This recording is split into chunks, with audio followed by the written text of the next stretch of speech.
My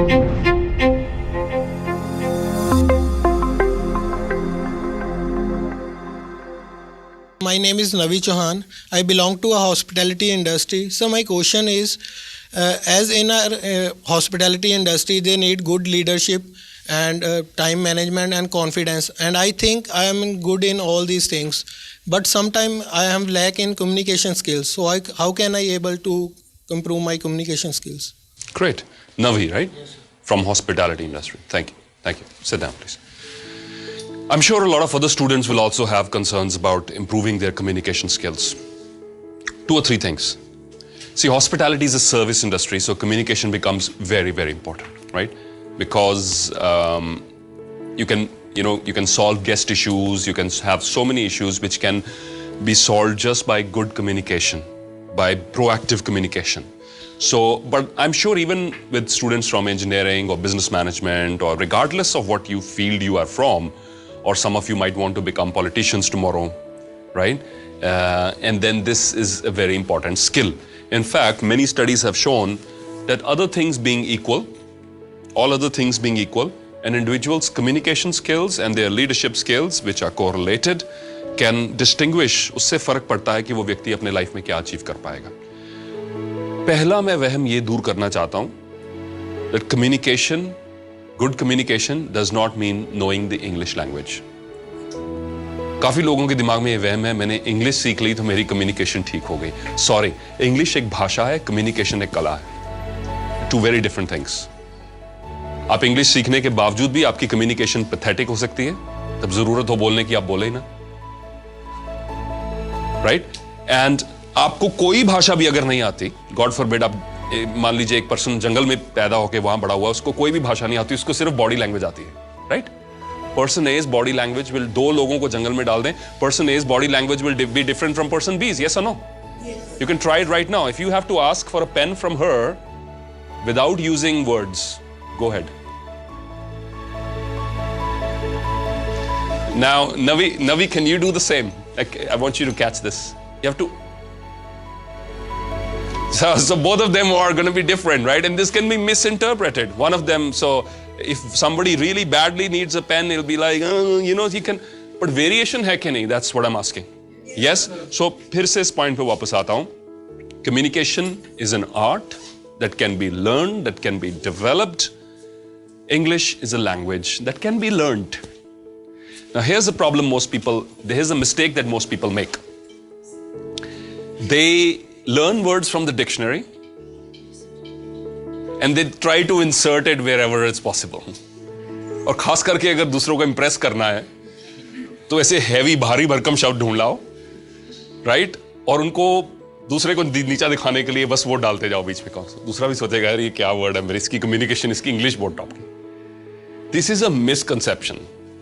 आप पहले कला डेवलप करने पर सीखें, एंड आई विल सजेस्ट अपनी मदर टंग में पहले कम्युनिकेशन की कला सीखें. Making eye contact, body language, voice tonality, being proactive, these sort of things. इनमें English होना जरूरी नहीं है. And side by side, if you want to improve your English, keep a journal, keep a small notebook in which you're putting down difficult words.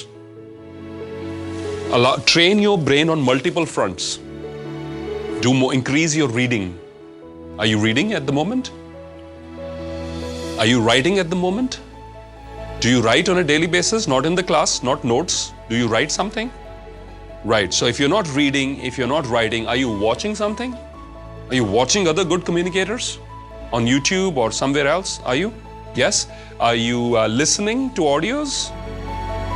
So brain has so many ways to receive information. Use all of them. Right? Communication is an art, just like a muscle, it can be developed. But I don't know who said this, but there's a famous quote which says, communication works for those who work at it.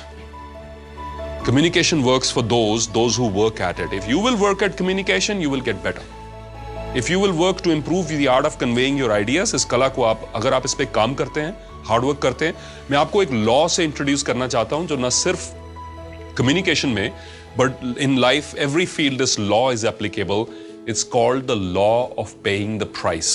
What's it called? The law of paying the price. I don't know, it's coming from Jack Canfield or Brian Tracy, one of those two gentlemen.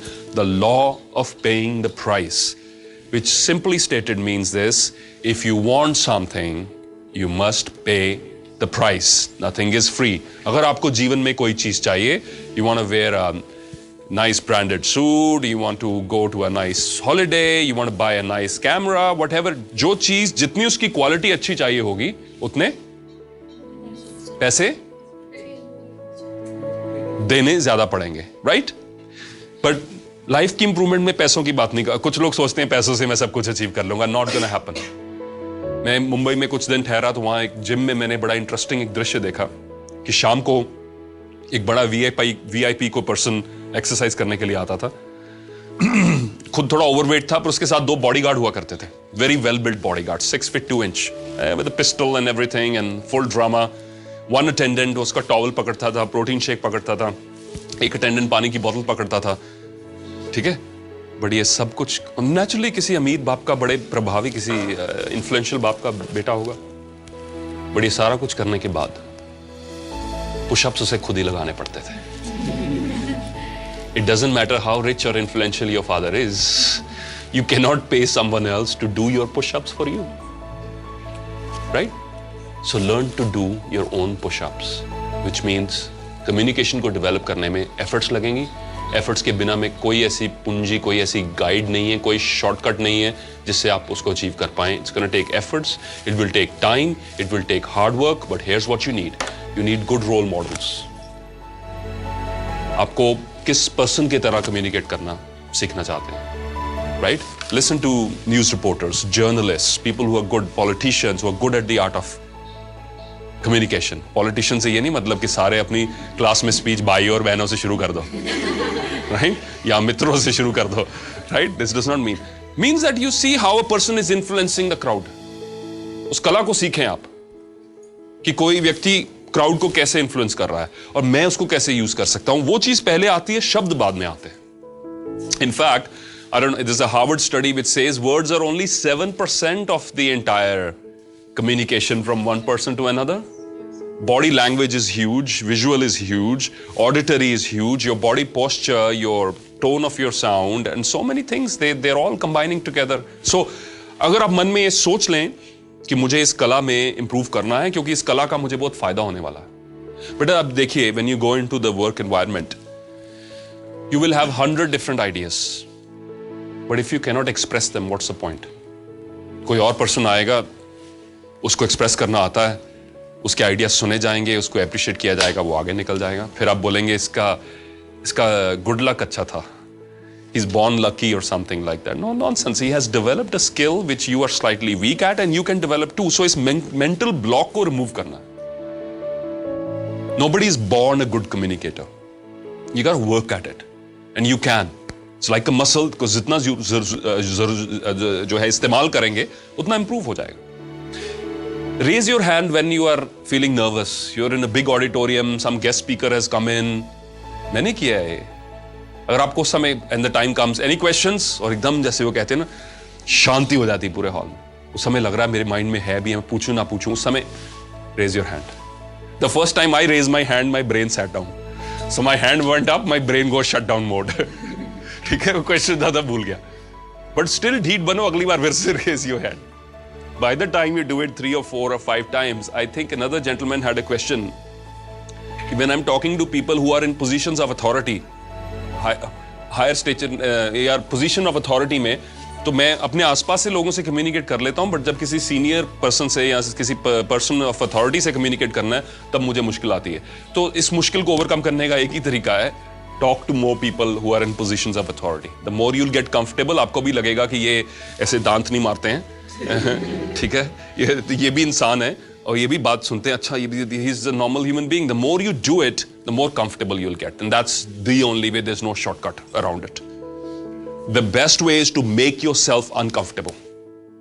अपने आप को उन situations में डालें जहां आप uncomfortable हो रहे हैं, and you will emerge victorious, right? But if you remain in your comfort zone, मुझे वही करना है जो हमेशा से करता आया हूं, तो क्या मिलेगा? हाँ जी, nothing नहीं, कुछ तो मिलेगा। मैं वही करूंगा जो हमेशा से करता आया हूं, जो क्या मिलेगा?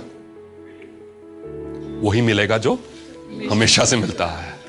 पागलपन की एक परिभाषा यह है, हमेशा से जो किया है वही करते जाओ और रोज जाके शाम को भगवान से प्रार्थना करो, भगवान मेरी किस्मत बदल दो। ऐसे नहीं होता। किसी कवि ने खूब ही लिखा है, खुदा ने उस शख्स के हालात कभी नहीं बदले, खुदा ने उस शख्स के हालात कभी नहीं बदले, ना हो जिसे ख्याल खुद अपने हालात बदलने का, ना हो जिसे ख्याल खुद अपने हालात बदलने का।